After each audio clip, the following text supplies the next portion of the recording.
Tracy. So I want to talk about planner expectations and reality. I don't want to say planner fails because it's not really a failure if you try it and you figure out it doesn't work.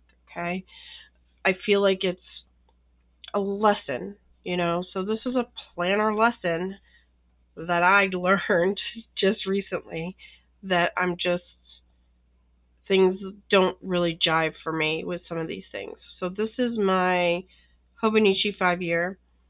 It is in a Chic Sparrow traveler's notebook, A5 size. I believe this is the Pemberley Angel, which is I've had forever and a day, and I love it.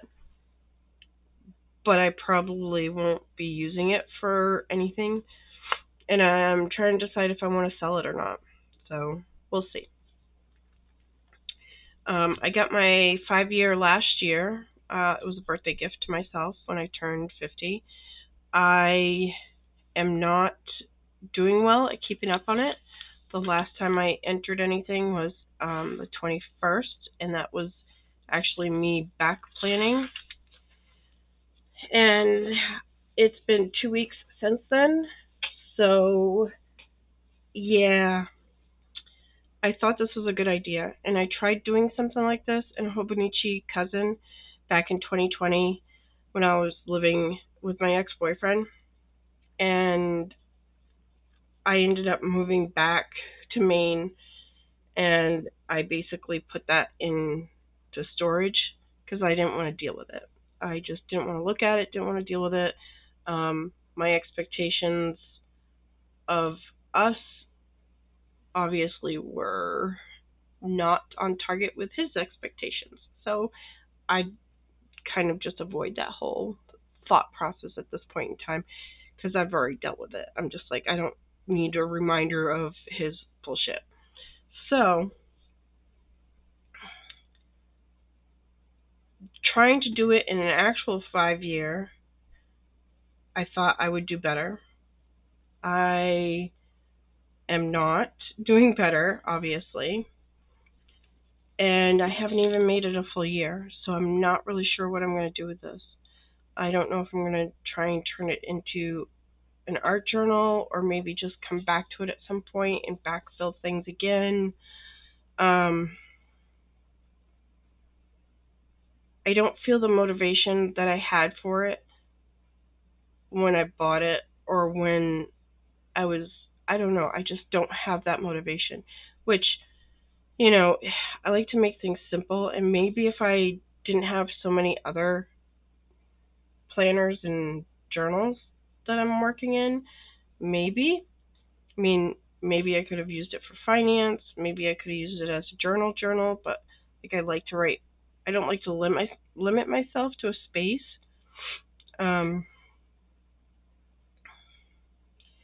I don't know, it's basically a record keeping thing rather than a planner.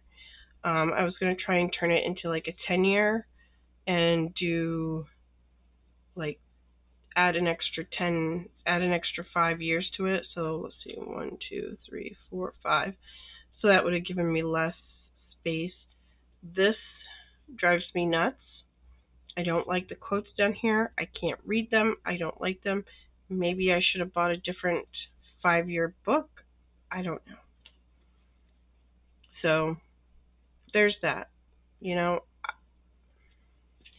should have thought about it, thought back to it. I was all on board. I don't know. How are you doing with your 5-year journal if you keep a 5-year journal? I don't know. I wish I could turn this into a folio instead of a TN. It doesn't really work as a folio very well because I can't get this cover in where the stitching is without cutting it.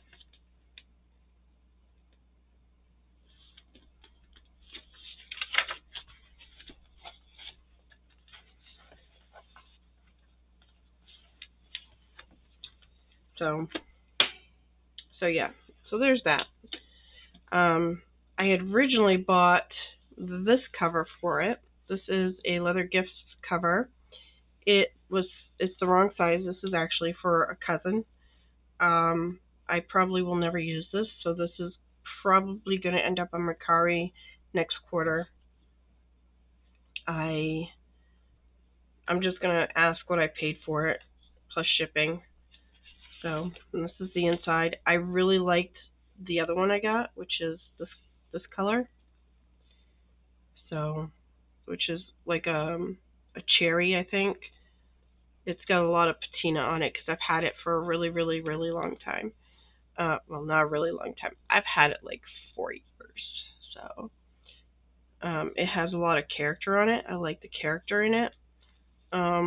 Neither one, and then they sent me a replacement for this. Now this one does not have much character in it. You can hardly see that it's like leather. There's a little bit of character, but not an awful lot. There's some here.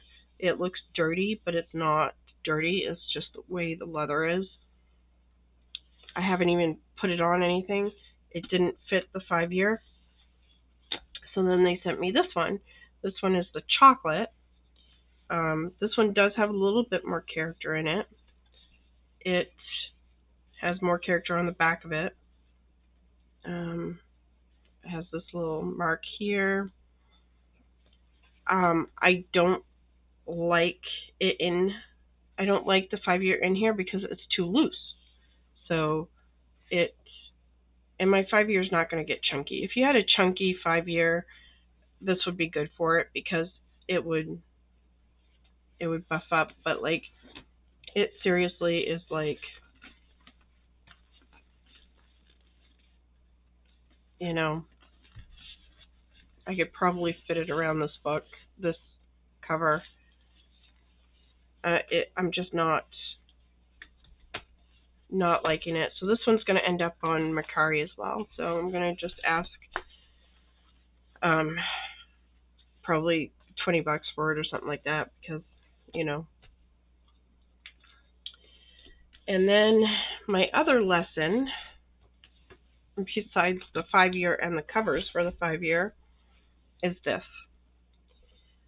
Yeah, it's the Moxie Life. So I find that there's too many areas of focus, and that because there's no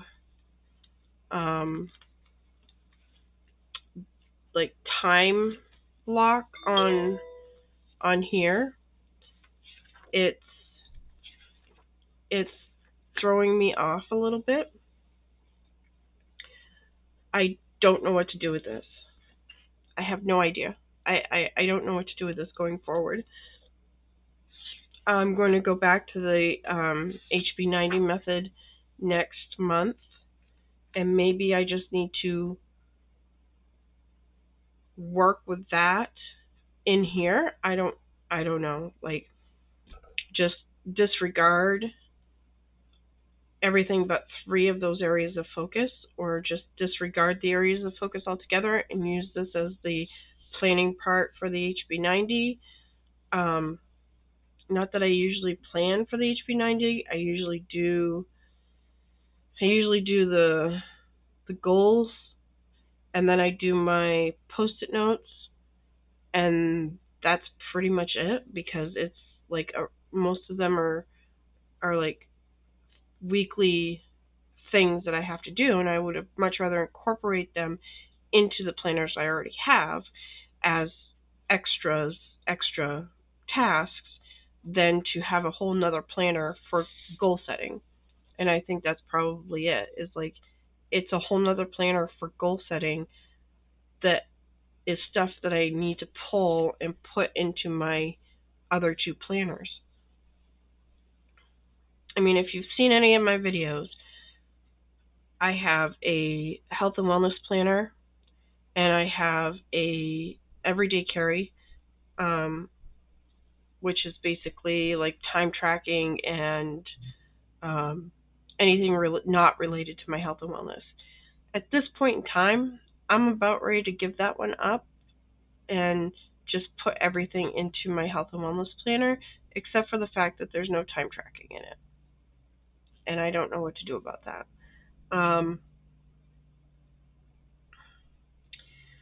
Yeah, I really, this,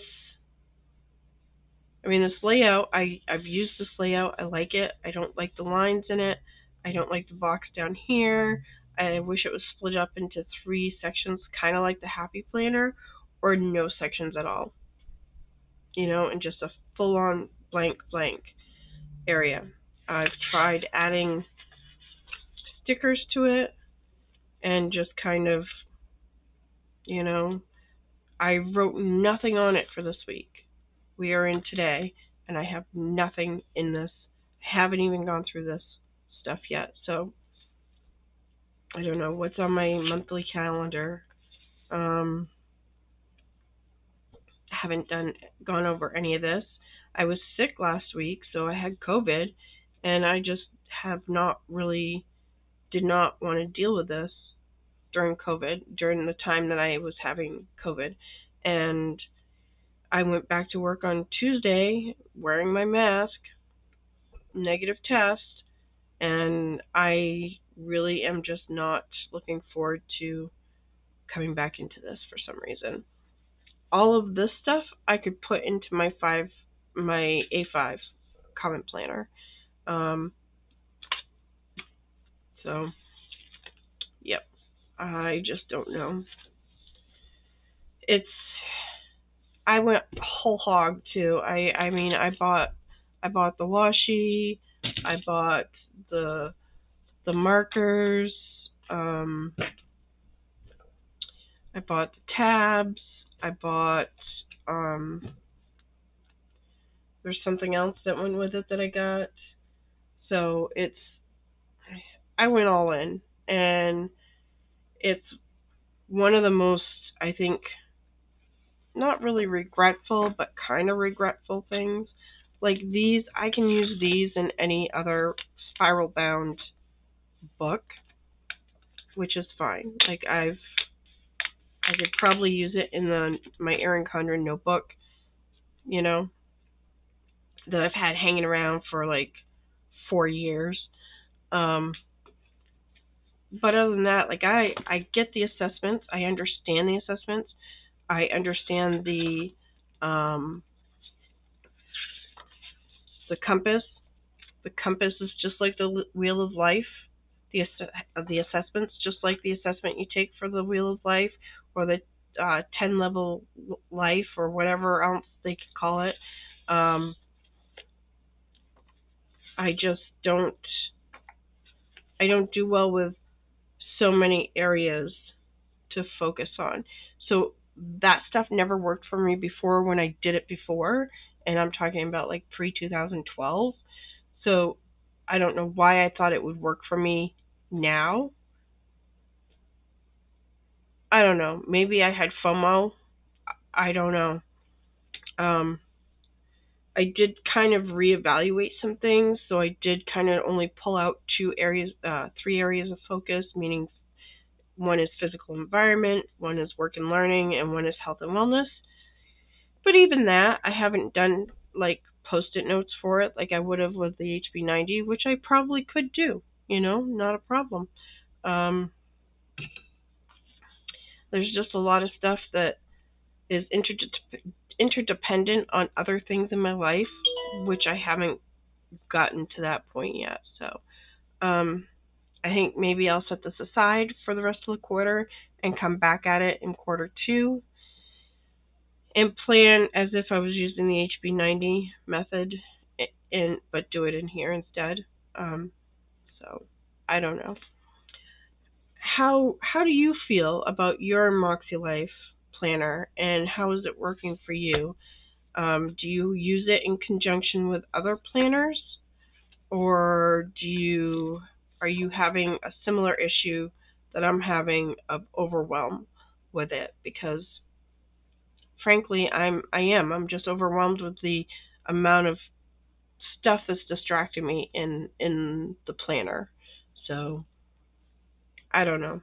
I think I wanted to like it so much, and I think I wanted to be on board with it so much that I just didn't think back to when I tried something like this before.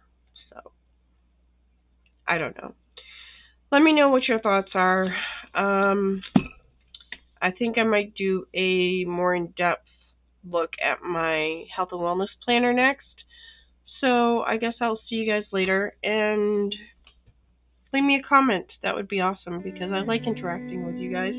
I like having conversations with you. So, I'll see you guys later. Be well.